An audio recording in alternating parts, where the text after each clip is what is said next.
RCR presenta Integrando Perú. Análisis, entrevistas y propuestas para contribuir al desarrollo del país. Con Jorge Luis Montero y Pedro Gamio. Bienvenidos.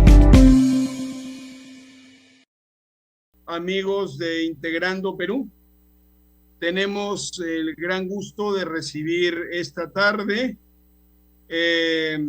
al ingeniero Roberto Tamayo. Él es, entre otras cosas, exdirector general de electricidad del Ministerio de Energía y Minas. Es un experto en temas de electricidad y lo hemos convocado a nuestro distinguido entrevistado, Roberto Tamayo, para conversar sobre el sector eléctrico y el estrés hídrico. Roberto, bienvenido a Integrando Perú. Muy buenas tardes, estimado Jorge. Qué gusto de tenerlos con ustedes para poder comprender algunos aspectos importantes que pueden ser útiles para el desenvolvimiento correcto, para el desenvolvimiento eficiente y sobre todo para garantizar continuidad de servicio en el sector eléctrico peruano. A su disposición. Gracias, Roberto.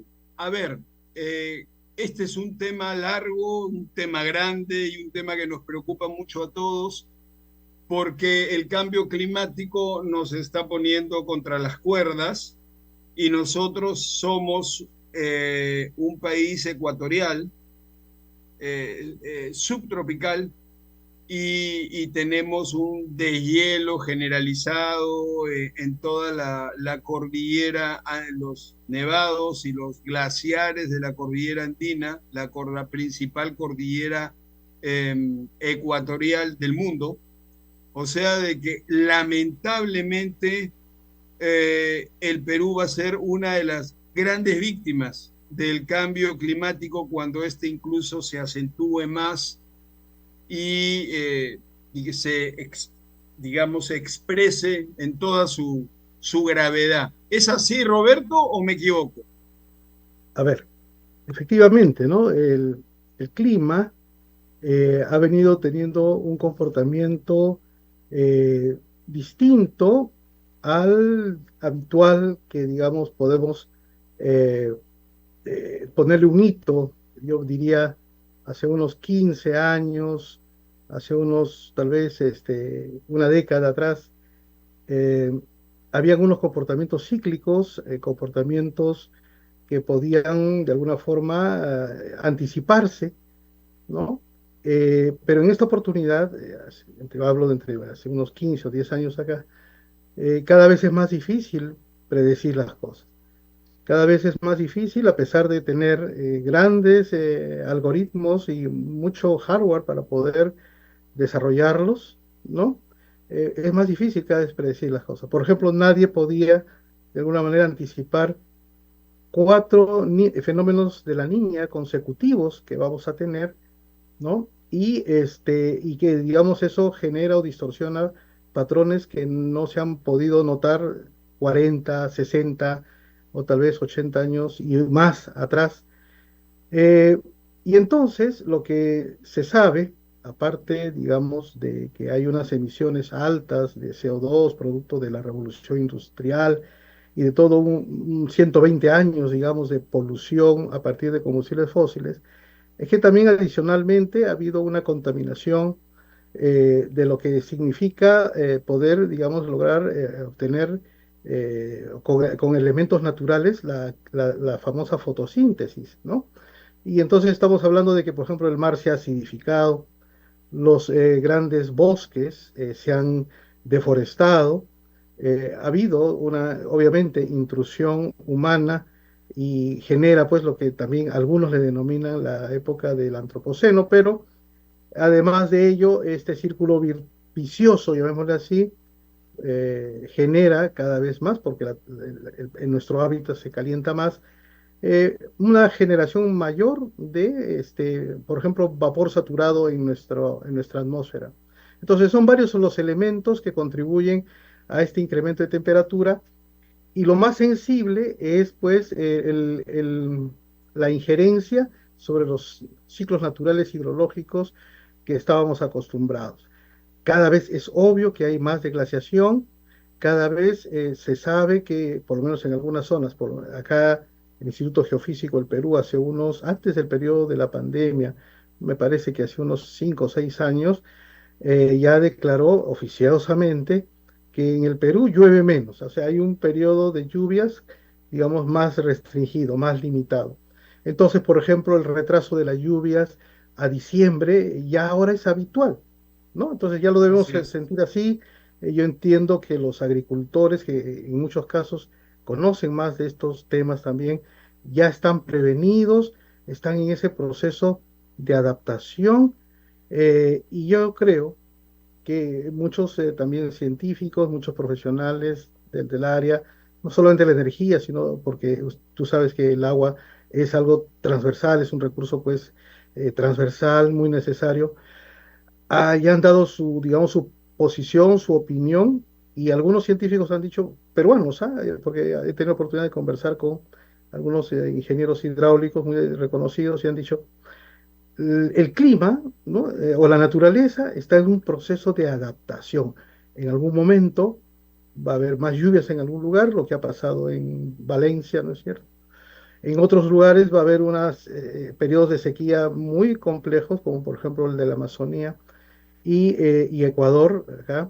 Pero en el fondo, todo lo que captura la atmósfera como, digamos, elementos que después se van a condensar para después provocar lluvias, ya sean lluvias, digamos, de pluviosidad baja o alta o danas, por ejemplo, todo lo que sube algo así como que tiene que bajar, o sea, siempre hay un balance, ¿no? Y entonces la naturaleza está que se adapta, y otra cosa que es muy peligroso es que, y esto de acá, y tú creo, tú eres experto en estos temas, estimado Jorge, la minería a veces, digamos, se expande de una manera muy agresiva, la minería informal, ¿no? Esa minería que comienza a deforestar bosques, y entonces la función del pulmón del mundo, el Amazonas, algunos también colegas nuestros están ya atreviendo a decir que no está cumpliendo su función, ¿no? No está cumpliendo su función. O sea, esa posibilidad de capturar este CO2 y expeler oxígeno, igual que, como que lo que tiene nuestros océanos, cada vez es más deficitario. Entonces, hay pues entonces hay una conclusión muy, muy salomónica en estos tiempos, ¿no? Que nos lleva a un periodo de crisis indudable. Tremendo panorama, Roberto. Antes de entrar un poquito más en detalle sobre el sector eléctrico, el estrés hídrico y esas cosas, quería preguntarte algo que me parece muchas personas se preguntan. Eh, Se habla de un sistema interconectado nacional. ¿Podrías explicarnos un poquito qué tan nacional es?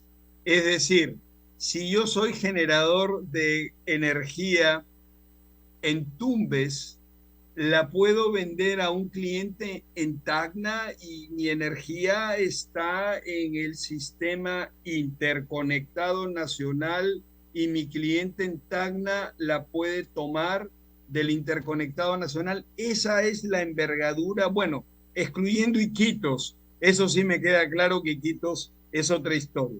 Pero Claro. digamos, ¿qué tan nacional es nuestro sistema interconectado y qué nos faltaría para que realmente sea un sistema interconectado robusto, resiliente y nacional, en caso no lo sea? Explícanos Ya, eso, por favor, Robert. con mucho gusto. A ver, antes del año 2000, para no ir mucho más atrás, ¿no? Nuestro sistema era interconectado entre el área centro y el área norte. Le llamamos, los que estamos en el mundo de las operaciones también, las áreas operativas norte y centro. Eh, Esta pues abarcaban desde Ica hasta aproximadamente Tumbes. Claro, antes del 2000, en los años 90, en los años 80, habían, digamos, unos pequeños archipiélagos ahí, vamos a poner esa semejanza, que poco a poco se fueron interconectando también entre ellos, ¿no? Pero partamos del año 2000, en el cual ya el centro y el norte estaban, de alguna manera, las ciudades más importantes interconectadas. El año 2000 se pone en servicio la línea Mantaro-Socabaya, que une, bueno, nuestra central emblemática hasta ahora, más grande hidroeléctrica, Mantaro, con una subestación en el sur, en Apurímac, un poco más allá de Apurímac, ¿no? Entonces la Mantaro Socabaya. Y a partir de ese momento, el sistema peruano se vuelve un sistema interconectado nacional, eléctrico interconectado nacional. Porque antes del 2000, el sur estaba interconectado solamente a través de líneas de 138 kilovoltios y conectaba a las ciudades más importantes, ¿no? Cusco, Puno, Arequipa y Tacna. Y ellos también estuvieron como una especie de archipiélagos muchos más años atrás. Entonces, ahí el sector eléctrico ha ido evolucionando en infraestructura y en conectividad, en conexión. Entonces, a partir del año 2000 podemos decir que todo nuestro sistema es interconectado.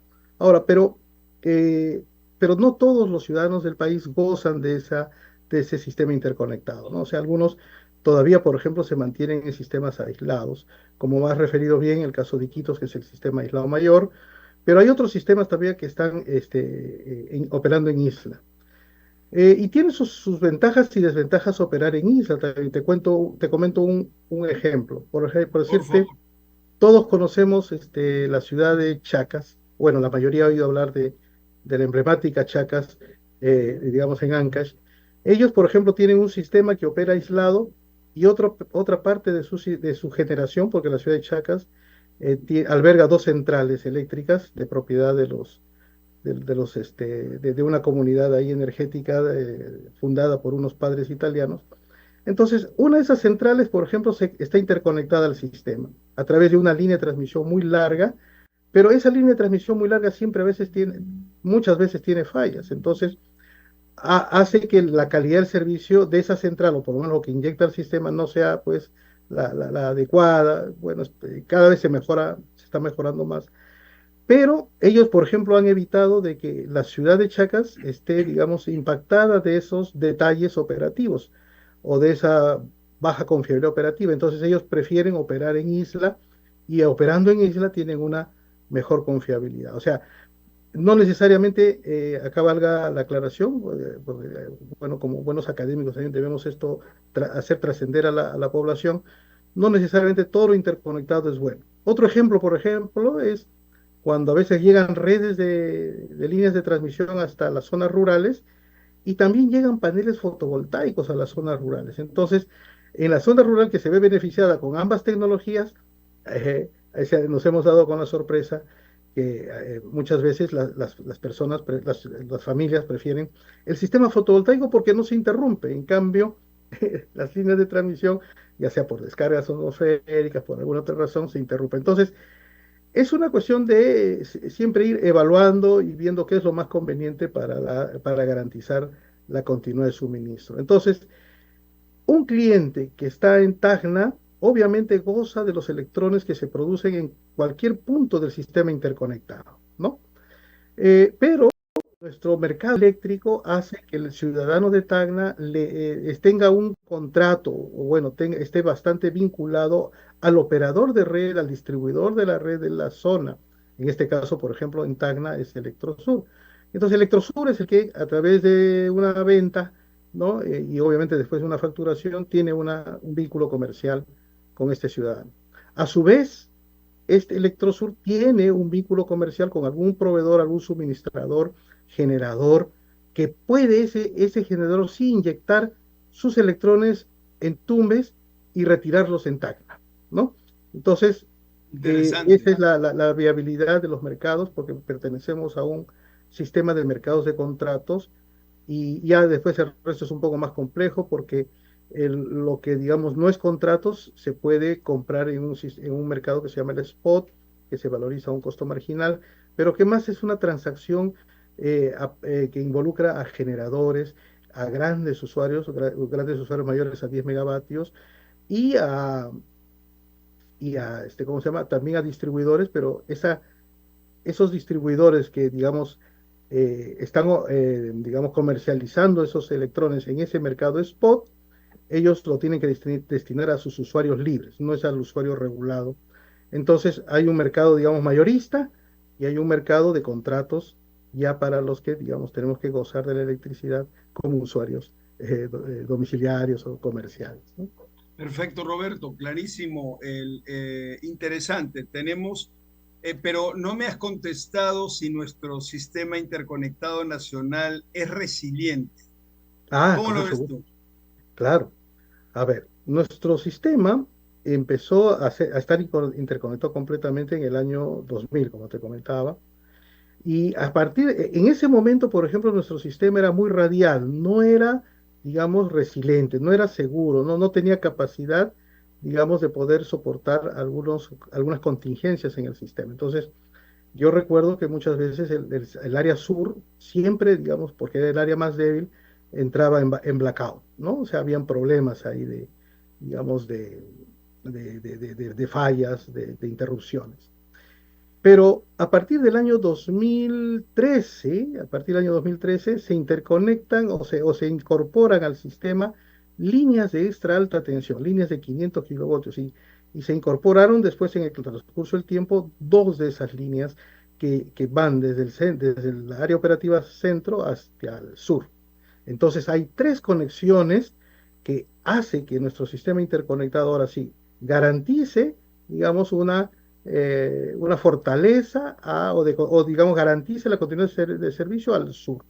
Y por su parte, en el área norte se trazó toda una línea de extra alta tensión. Cuando hablamos de extra alta tensión, hablamos de los 500 kilovoltios hasta Talara casi, ¿no? Entonces, y Alara. además va a haber una interconexión con el Ecuador próximamente. Entonces, nuestro sistema está cada vez, digamos, con líneas de transmisión mucho más, digamos, o de extra alta tensión digamos, topológicamente configuradas en anillo. O sea, ya no hay solamente una línea muy radial, ¿no? Sino hay configuraciones en anillo que hacen que el sistema cada vez, ahora sí, sea más resiliente. Pero hay una característica, y bueno, si algunos ingenieros nos están escuchando, hay una característica importante que se denomina la capacidad de cortocircuito. Esa capacidad de cortocircuito en nuestro sistema se ha incrementado, ¿no? Del año 2000 al año 2024, ya, digamos, por lo menos se ha triplicado esa capacidad de cortocircuito. Eso permite, digamos, por ejemplo, soportar más, digamos, escenarios de fallas. Permite adicionalmente la incorporación de más tecnología solar y eólica que podría, digamos, denominarse una tecnología que es muy variable en la gestión del recurso y que genera generalmente un cierto desbalance a la hora de la operación real. Y entonces esa fortaleza del sistema hace que, digamos, haya capacidad de resiliencia frente a esos fenómenos que generan bastante incertidumbre y Interesante. entonces, por lo tanto, nuestro sistema es más seguro. Ahora, en algún momento, cuando, digamos, empezó toda esta tendencia de incorporarse tecnología eólica solar al sistema, el COES elaboró un estudio y mencionó límites de interconexión de estas tecnologías en ciertas barras, en ciertas subestaciones a nivel nacional del sistema. De esa fecha, más o menos del año 2010, 2009, a esta fecha, ya el COES, digamos, también ha planteado que hay posibilidades de incorporar hasta 2000 megavatios en nuestras barras del sistema, en distintos puntos, ¿no? El COES ha avanzado con un plan de transmisión que, digamos, ha traído un regular éxito porque justamente ese plan de transmisión ha previsto todo lo que estamos comentando ahora y ha sido capaz digamos, de brindarnos ahora un sistema de transmisión seguro, más seguro. Lo que sí todavía en nuestro sistema interconectado no sucede como quisiéramos es que todavía no es flexible, pero Yo creo que ¿Qué la siguiente significa eso? Que regulación, no es flexible. ¿Qué mm, significa? a ver, cuando nuestro, digamos, despacho diario, es decir, cuando todas las tecnologías están funcionando para que podamos tener cubierta la demanda que requiere este sistema interconectado, ¿no? Todas tienen que interactuar entre sí con sus propias características técnicas. Pero en algún momento, por ejemplo, ¿no? Imagínate que hay una falla en Mantaro y adicionalmente, por ejemplo, se va el viento en Marcona, en la zona del sur medio. Entonces, digamos como que ahí las centrales eléctricas que todavía quedan en funcionamiento van a tener la imperiosa función de poder, se le denomina regular la frecuencia, es decir, de regular una famosa variable de control que siempre es necesario tenerla estable. La frecuencia es de las 60 Hz, ¿no es cierto? 60 Entonces, Hz, sí. y para ello se necesita el concurso de todas las que están, digamos, ahorita conectadas y sincronizadas al sistema. Y entonces esa capacidad de poder desarrollar esa regulación, ¿no? Mientras más preparadas estén, mientras más equipadas estén, a eso se le denomina que son más flexibles, estarán más flexibles, ¿no? Entonces Ajá. todavía hay algunas que por su tecnología, por su diseño, porque son algunas antiguas, porque no tienen la versatilidad para ello, digamos, tienen algunos tipos de problemas, pero entendemos que se está trabajando, hay estudios, como, perdón, se están desarrollando estudios también para poder ver cómo se incentiva la posibilidad de que puedan invertir para que justamente puedan tener esas capacidades. Qué bueno. Roberto, a ver, ahora sí pasamos a hablar de tu fondo de pantalla. Lo que estamos viendo ahí en tu fondo de pantalla es un reservorio, o quizá una laguna. Sí, Eh, sí, es es el interesante. lago Titicaca en Es el lago Sillustani. Titicaca. Sí, sí. Ah, muy bien. Mira, es interesante porque, digamos, la energía renovable más importante en el Perú es la hidroeléctrica. Corrígeme si me equivoco, pero desde hace Ujú. décadas el Perú es pues uno de los países pioneros en energías renovables porque siempre la altura y los nevados y los glaciares nos han bendecido con lagunas y tenemos una topografía con alta pendiente y somos unos expertos y unos campeones en energía hidroeléctrica, en construir plantas hidroeléctricas en todas partes y sacarle el mayor provecho. Hemos sido de siempre, desde que tengo uso de razón, el Perú es un buen referente en eso. Ujú. Este, Sin embargo, el cambio climático amenaza con, digamos, hacer el régimen, como tú lo estabas diciendo, ¿no? El régimen hidrológico se va a alterar, se está alterando, y ahora tenemos cohechos, gallitos ciegos, etcétera, etcétera, los tenemos en mínimos históricos, y si a eso le añades el problema de la colmatación de los fondos de estos reservorios que se colmatan con el limo que se arrastra décadas, y que muchos de ellos ya tienen denuncio minero, Roberto, te comento. Los Caramba. fondos, sí, claro. Sí, los fondos son sedimentan, pues ahí están los Los, sedimentos. así es, y ya tienen sus denuncios. Ya ves, claro, No, claro. aquí nadie pierde tiempo. Así Entonces, es. interesante. Pero conversemos de eso, Roberto, un poquito. El régimen se hace desestacional, se hace de repente caótico, llueve mucho 2 meses, el agua baja turbia, negra, marrón, llena de limos, arrastrando sólidos en suspensión que aceleran la colmatación. Estamos a puertas de una crisis de todo nuestro sistema nacional de embalses. ¿Tú cómo lo ves y qué solución te imaginas? ¿Qué podemos hacer para limpiar nuestros embalses, para darles vida útil y para de alguna manera mantenerlos llenitos porque los necesitamos así? Claro. Gracias por la oportunidad. Mira, de este tema hemos estado muchos profesionales conversando y también informándonos y obviamente la democratización de la información a través de muchos medios de comunicación nos hacen notar que el mundo en general está, digamos, atravesando un problema, como te digo, de adaptación a este clima, a este clima impredecible. Entonces, hay varias cosas que ya son objetivas. Primero, que en nuestro Perú, cada vez en menos periodo de tiempo llueve menos. O sea, llueve la misma, en menos periodo de tiempo hay menos lluvias, digamos, pero esa cantidad de lluvia a lo mejor es la misma que se produce en todo el periodo antiguo, ¿no? O sea, es decir, la misma cantidad de agua va a caer, ¿ya? En diversos puntos, ¿ya? Ahora, segundo, el tema de la deglaciación en estos tiempos poco nos favorece, pero viendo a largo plazo, obviamente, ¿no? Y algunos autores han dicho que esto no va a durar más de unos 40, 50 años, ¿no? Digamos, los macizos de hielo que todavía existen en Cusco y en Ancash, en Perú. Otro aspecto importante es que el Perú es uno de los países que tiene menor capacidad de almacenamiento per cápita, como quisiéramos llamarlo, eh, de los países por lo menos de nuestra región, ¿no? Es el que tiene menos embalses de gran tamaño. Hasta Chile tiene embalses más grandes, ¿ya?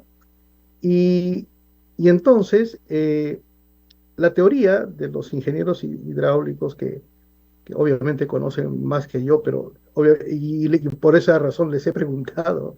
Ellos siempre dicen, ¿no? Hay que tratar de explotar la cuenca, una cuenca sin necesidad todavía de forzarla a un trasvase, ¿no? Y dan con el clavo, ¿por qué? O sea, ese es un principio. Porque, por ejemplo, ahora que ha habido sequía en el Amazonas, en la cuenca occidental, en la vertiente occidental, imaginémonos que hayamos podido tener un trasvase hipotético mayor al que tenemos ahorita a la altura de Marcapomacocha, ¿no? Pero digamos hipotético en algún punto del país. Hubiésemos agudizado la sequía de la vertiente oriental. Entonces, muy bien ellos dicen, vamos a tratar de explotar bien, optimizar los recursos que puedan haber en las propias cuencas. Y esto significa afianzamientos, ¿no? Como refieres, esto significa tratar de visualizar el largo plazo, visualizar los problemas que ya tenemos encima, a portas, con embalses que están colmatados, ¿no? Con embalses, ahora, esos grandes embalses, su descolmatación también es muy onerosa, pero hay dos realidades distintas. Perdón, los embalses del norte que sirven para agricultura prácticamente, y los embalses digamos, del sur y de la cuenca occidental que sirven más para generación eléctrica y también para un cierto control, digamos, de agua para algunos proyectos especiales que hay bastante hacia la zona del sur, Arequipa, ¿no es cierto? Ahora, eh, en principio yo creo que la primera alternativa y medida que debe haber es que debe haber una especie de precepto, ¿no? O premisa. Creo que el término correcto es premisa. Se debe evitar que en épocas de estiaje se pierda una sola gota de agua en el mar. O sea, hay varias formas de hacerlo. La reutilización, la economía circular para un mejor aprovechamiento del recurso que ya se utilizó, ¿no? Desde las ciudades hasta, digamos, la propia agricultura y vuelvo a lo que también he estado tratando de informarme en estos tiempos. En otros países, ¿no? Recirculan el agua hasta en 10 oportunidades, o sea, le dan 10 veces, 10, 12, 13, 14, creo que el valor estaba entre 10 y 15 veces una reutilización al agua en las ciudades, ¿no? Y entonces, y hay un control estricto del uso del agua para la agricultura, digamos, en la parte más alta, digamos, digamos, porque todo esto opera con gravedad, ¿no? Por gravedad. Y más allá de ello quedan los afianzamientos, es decir, y miren, esto lo ha hecho Electroperú hace bastantes años y cuento una experiencia. La experiencia es que en algún momento las comunidades del lago Chinchaycocha, del lago Junín, ¿no? Su nombre originario es Chinchaycocha. Chincha y Cocha. Chichaycocha. Ellos, por ejemplo, tuvieron, extendieron memoriales grandes a las autoridades de la PCM en su momento, te hablo que hace como 20 años atrás, y ellos decían, cada vez que hay, digamos, mucha lluvia, hay muchas inundaciones, y nos están, pues, malogrando el pastoreo y, digamos, la siembra. Pero resulta que ellos habían estado ganándole espacio, ¿no?, a esos terrenos, digamos, ricos en calidad de tierra y etcétera. Y entonces, bueno, lograron algo que a veces, muchas veces las comunidades, y eso no es por desconocimiento de ellas, ¿no?, sino tal vez por una inacción de las autoridades en su momento, eh, ganaron y pretendieron una situación en la cual se iba a reducir la cota del lago Junín, no me acuerdo los valores, pero la cosa es que se iba a perder 100 millones de metros cúbicos que los utilizaban que se utilizan o que se hubiese utilizado en la generación eléctrica desde la central Malpaso, Mantaro, Cerro el Águila, por ejemplo, ¿no? Entonces, Mantaro frente a ello, o sea, Mantaro había perdido 100 millones de metros cúbicos anuales, ¿no?, para su producción. Y entonces se propusieron afianzar la cuenca con algunos afluentes a la gran cuenca del Pantaro y lograron casi llegar a los 100 millones que habían perdido. O sea, y ahora creo que han superado esa meta y eso es bueno, ¿no? O sea, y esos afianzamientos no significan generalmente grandes inversiones, ¿no? Porque tú sabes que una empresa del Estado a veces no puede tener los permisos para grandes inversiones, es algo un poco complicado, pero lo lograron hacer. Y entonces, en ese sentido, yo creo que la voz, el mensaje, ¿no?, de reflexión para todos los que gestionan el recurso hídrico es que tienen que ponerse de acuerdo, ¿no? Ahora, la Ley General de Recursos Hídricos me parece que es una ley muy potente, ¿no?, porque organizó, me parece, de una manera muy ordenada el tema digamos, de las triples A, de las autoridades del agua, ¿ya? Pero hay un pequeño dilema acá, o un pequeño, digamos, defecto creo que tiene, y es que depende del Ministerio de Agricultura, la ANA, la Autoridad Nacional del Agua. Así es. Y entonces la ANA no puede, digamos, tomar la decisión si no es que tal vez a través de las autoridades del Ministerio de Agricultura. Y por lo tanto, cuando hay algún problema, digamos, ellos no necesariamente esa toma de decisión va a ser diligente, va a ser rápida, ¿no? Ya, ese es un problema. El otro problema está en que la optimización, si bien es cierto, la prelación del agua, del uso del agua es para consumo humano, pero se afecta a la industria porque tiene la prelación cuarta. Y entonces, por ejemplo, antes el COES era quien optimizaba el mejor uso del recurso para las centrales hidroeléctricas. En cambio, ahora lo hace la ANA, ¿no? Entonces, a lo mejor lo hace con la misma metodología, con buenas intenciones, pero no se está encontrando un óptimo, ¿no? Entonces, hay algunas cosas que se pueden afinar desde el punto de vista normativo, regulatorio, pero yo creo que se necesita emprender con gran esfuerzo el desarrollo de gran infraestructura hidráulica, pero gran infraestructura que permita tratar de atrapar la última gota, sobre todo en los periodos de estiaje, de agua antes de que se pierda en el mar, ¿no? Porque hay ahorita gran cantidad de agua dulce que se pierde en el mar. Ujú. Muy bien, Roberto. Entonces, de lo que se trata, por lo que entendemos, es de aplicar este concepto tan interesante de afianzar la cuenca, ¿no es Claro. cierto? Sin necesidad, digamos, en principio, sin necesidad de recurrir a trasvases de una manera general. Hemos hecho algunos y funcionan bien, Ujú. pero no debería ser la solución. Es la solución fácil, pero esa solución fácil, costosa, pero fácil en el sentido de que me jalo el agua de la selva y me la traigo acá, pero la selva también tiene su estrés, también Correcto. está sufriendo problemas por el cambio climático, por la deforestación, por la quema monstruosa de todos los años, perdemos 150.000, 200.000 hectáreas, Mm. Entonces también tiene un estrés feroz y si a eso le añades que le vamos a quitar el agua, entonces pues, podríamos estar creando un monstruo. Claro. Queriendo resolver un problema, estamos creando un monstruo y eso no es la idea. Lo mejor es afianzar el agua, reciclar el agua, reutilizar el agua, la economía circular, por ahí creo que van las cosas, pero ¿cómo se descolmata un Poechos que es tan grande y que es tan masivo? ¿Cómo se descolmata un reservorio de ese tamaño?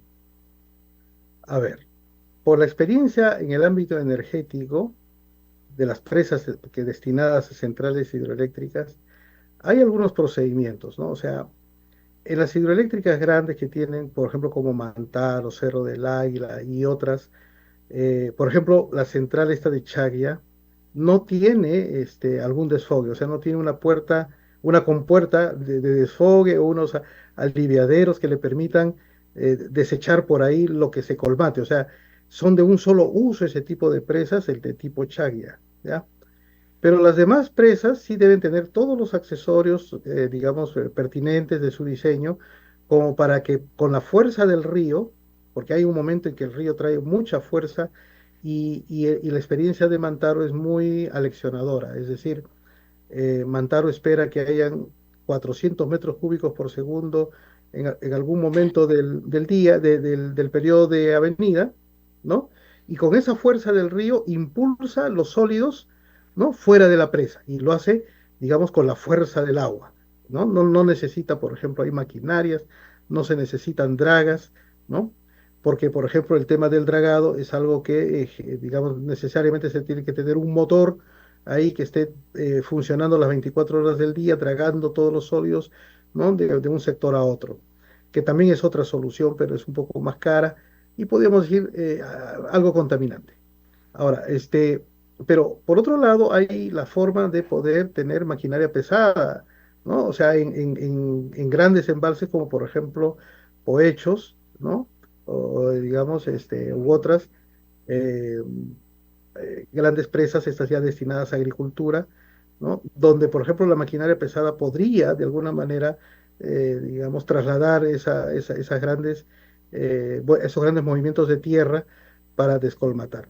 Pero pensando en el largo plazo, lo importante es, yo creo que en las zonas aledañas a las grandes presas, la imperiosa tiene necesidad de reforestar lo que sea necesario, ¿no? Porque la flora en términos prácticos, yo no soy un especialista en esos temas, pero los árboles, ¿no?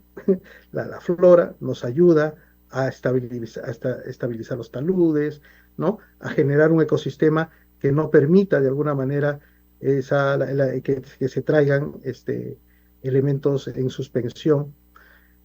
Situación que no se corrigió cuando se inauguró Poechos, ¿no? O sea, en realidad Poechos se inauguró, digamos, unos 5 años atrás y después en el fenómeno del niño, creo que el del 2000, del 1997, no me acuerdo, fue un fenómeno del niño muy grande que la llenó de sólidos, la llenó, ¿no? Así es, Entonces, eso es. no se Muy tuvo bien, la muy, previsión, ajá, inicial, ¿no? Entonces, yo creo que nuestros colegas que conocen mejor esto, pero yo he podido resumir un poco los aspectos desde la experiencia eléctrica que se dan, pero ya cuando se tratan de cohechos, yo creo que los movimientos de tierra son válidos, aunque también están siendo bastante, digamos, estrictamente fiscalizados por OEFA, pero bueno, siempre va a haber una solución desde el punto de vista técnico de ingeniería.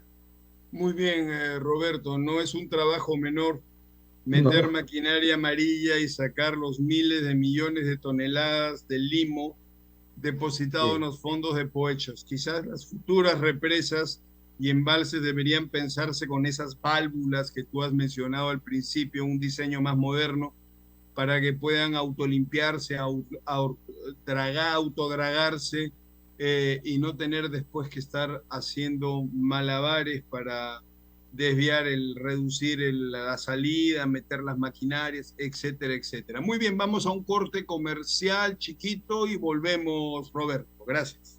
Gracias. Continuamos con Integrando Perú.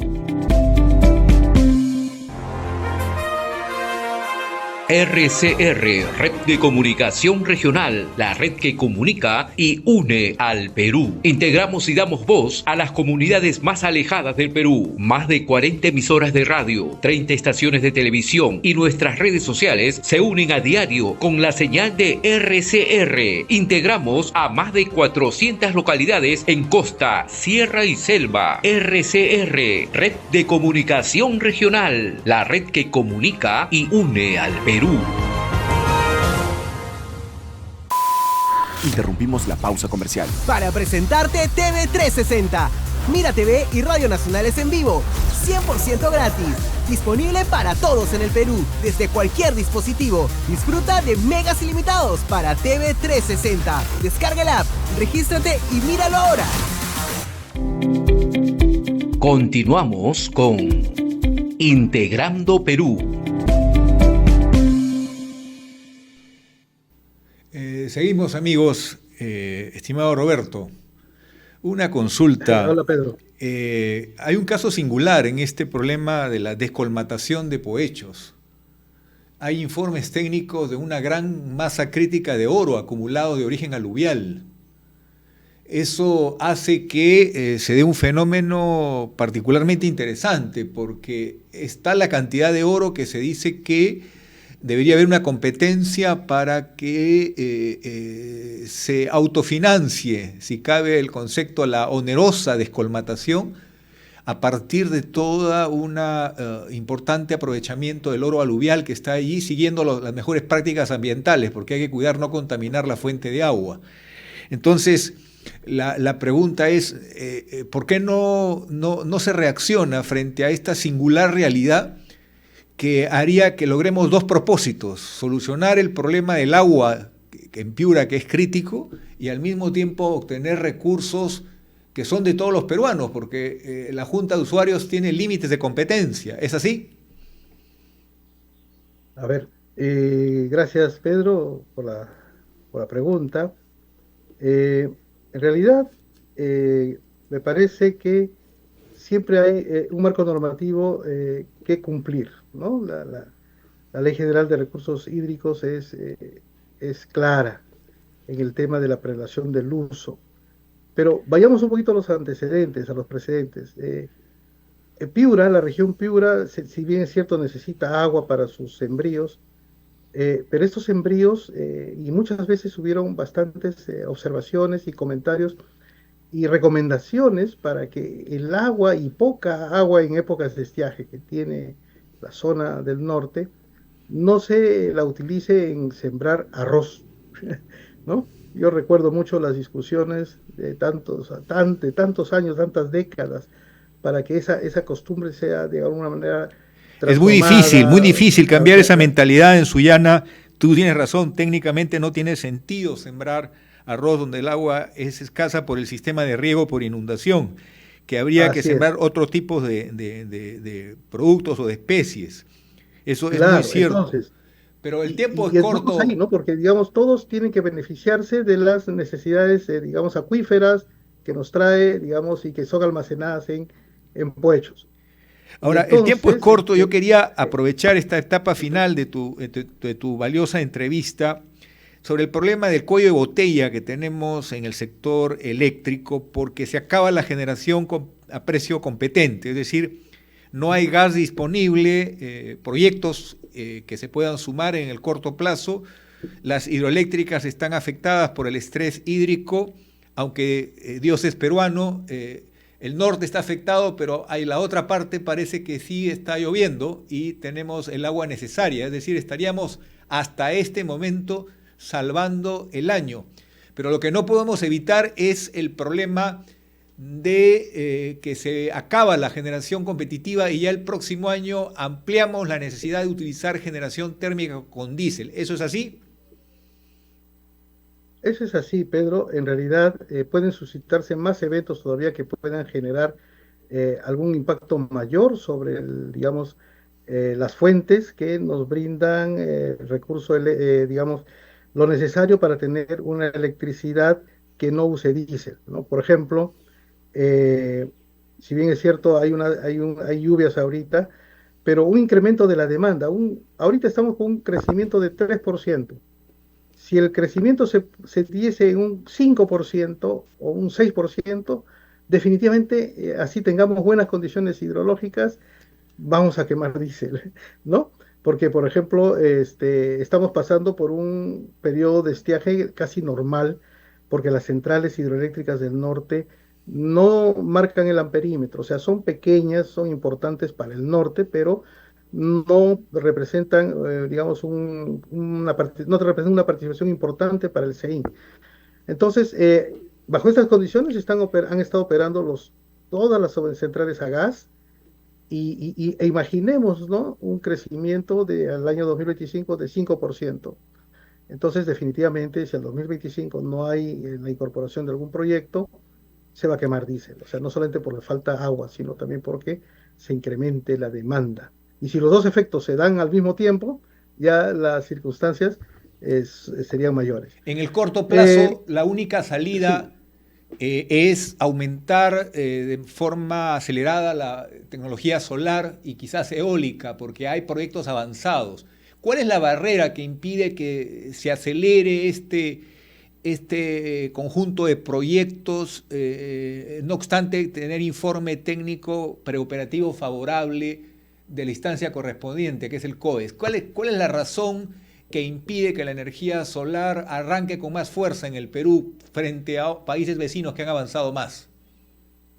la razón fundamental radica en la famosa, digamos, el famoso cumplimiento de un requisito administrativo que es el de tener potencia firme, el que la central pueda contar con potencia firme, es decir, que pueda garantizar sus compromisos.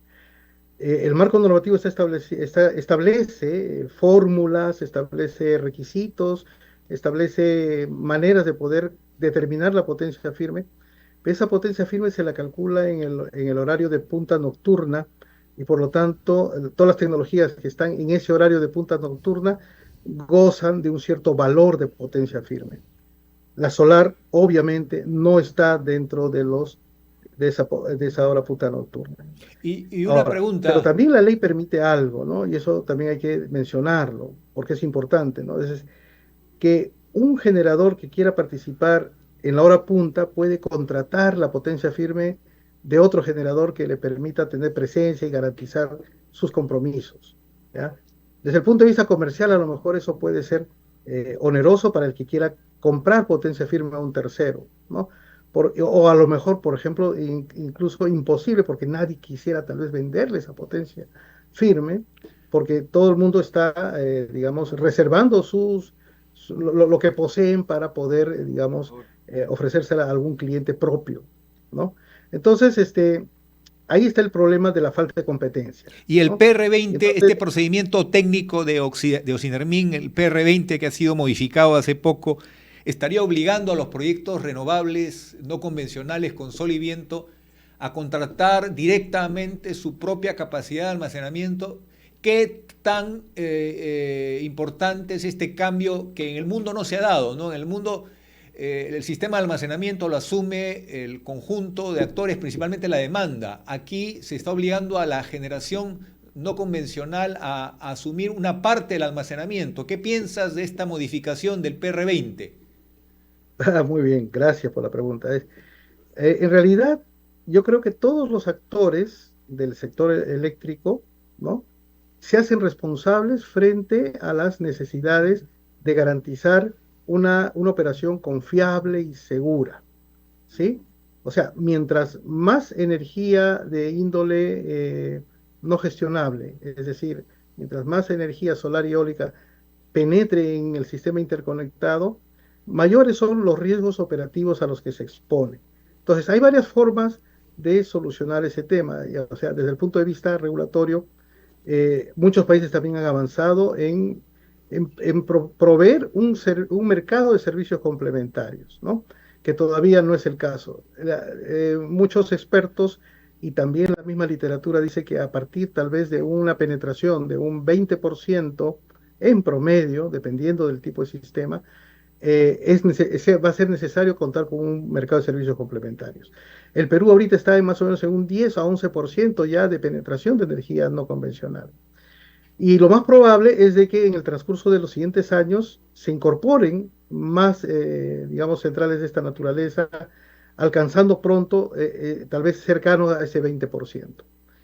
Y entonces, el OCINERMIN, a través de la modificación del Procedimiento 20, ha previsto, digamos, esa dotación de seguridad de garantía, pero a partir del año, que va a ser obligatorio a partir del año 2028, ¿no? Del 2028. Entonces, se trata de un, digamos, criterio técnico para asegurar garantía, ¿no? Entonces, y considerando que todos los actores del sector están obligados a contribuir, ¿no? Con esa fiabilidad que le pide el sistema, ¿no? Entonces, ese es un poco más o menos el espíritu, ¿ya?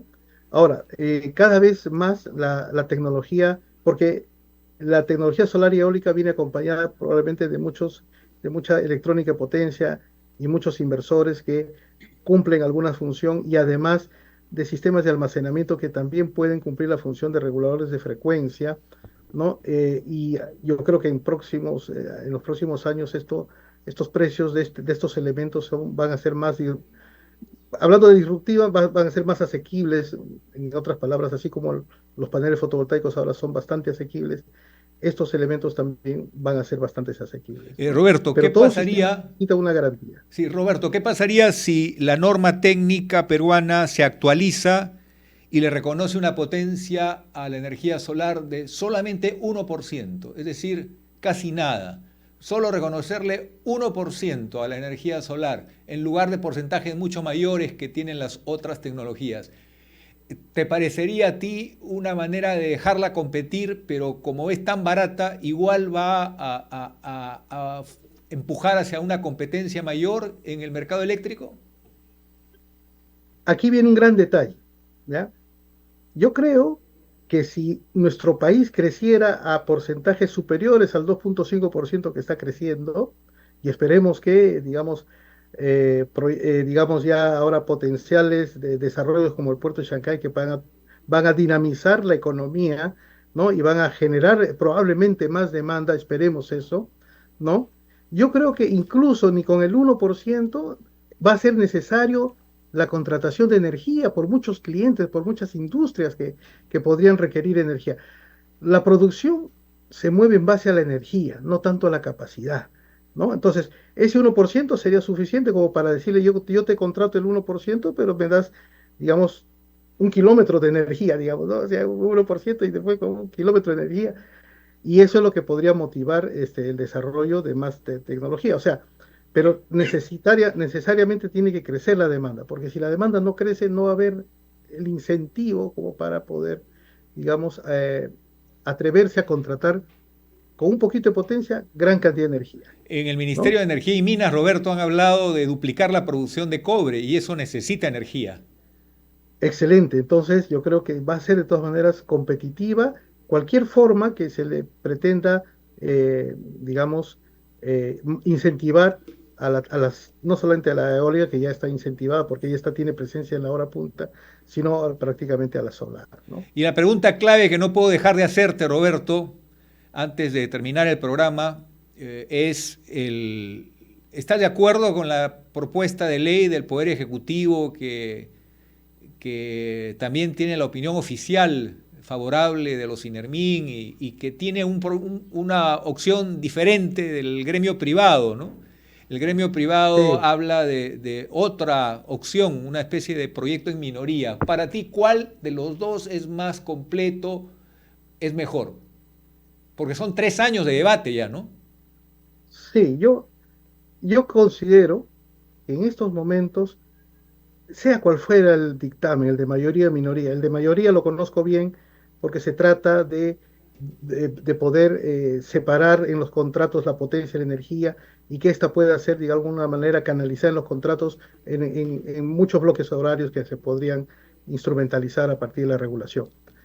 Eh, Al margen de ello, yo pienso que es necesario utilizar la energía solar en estos tiempos. Yo lo vengo repitiendo hace ya bastante tiempo porque, digamos, he tratado de evaluar en qué momento se produce la máxima demanda de nuestro sistema, la máxima demanda real de nuestro sistema eléctrico. Y esa máxima demanda real, digamos, en porcentaje hablemos, se da casi en el 70% del año en las horas diurnas, en las horas donde hay sol, donde hay radiación. Y hay un periodo, Pedro, Jorge, en el cual entre las 12:30 del día y las 2:30 de la tarde, ¿ya? No hay máxima demanda que se registre. Y entonces yo saco mi conclusión y digo, en ese periodo ya hay un actor importante que también está participando, que es la generación distribuida. A partir, tal vez, con el componente, el binomio perfecto que es paneles fotovoltaicos y baterías, ¿no? O solo baterías, o también pequeños grupos que operan con gas natural, o sea, pequeñas turbinas a gas que de la red de gas natural están de alguna manera evitando los picos o las máximas demandas de sus industrias en esos momentos. Entonces, al margen de la ley, que es, yo digo, es necesario y por eso yo digo, estoy de acuerdo. Tal vez no ha sido la forma, ¿no? Porque hay otros países donde, por ejemplo, todas las tecnologías convergen y a todas las tecnologías les dan el beneficio de que colaboran con la firmeza de un sistema, ¿ya? Tipo Uruguay, por ejemplo, ¿no? Entonces, yo considero que es la hora de, digamos, de las nuevas tecnologías y, digamos, de mayor competencia en el sistema, ¿no? Porque si no hay competencia en el sistema, también es natural que no se bajen los precios. Tiene que haber más competencia para que también haya una reducción de precios.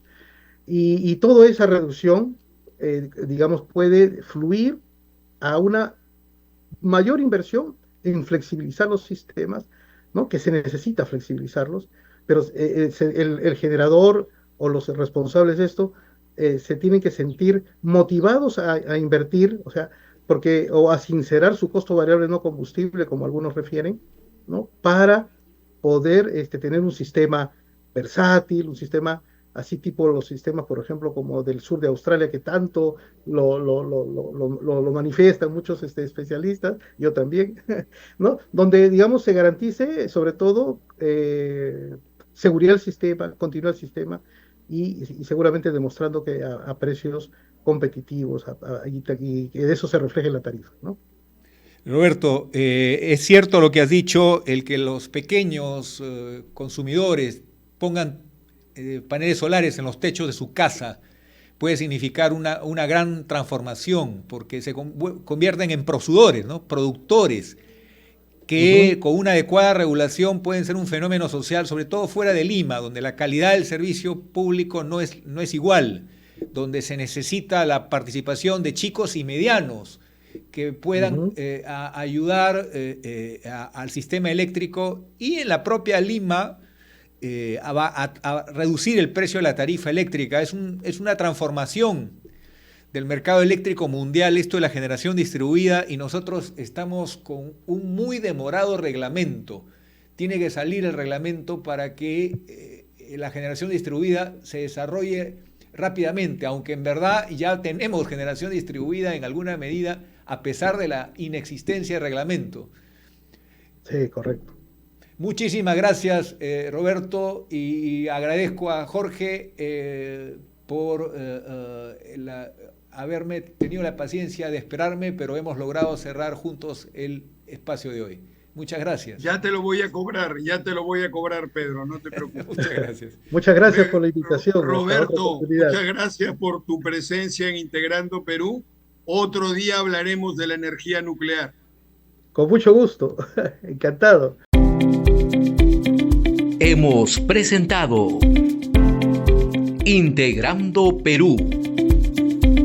Retornamos en nuestra próxima edición con más entrevistas y el análisis para contribuir al desarrollo de nuestro país.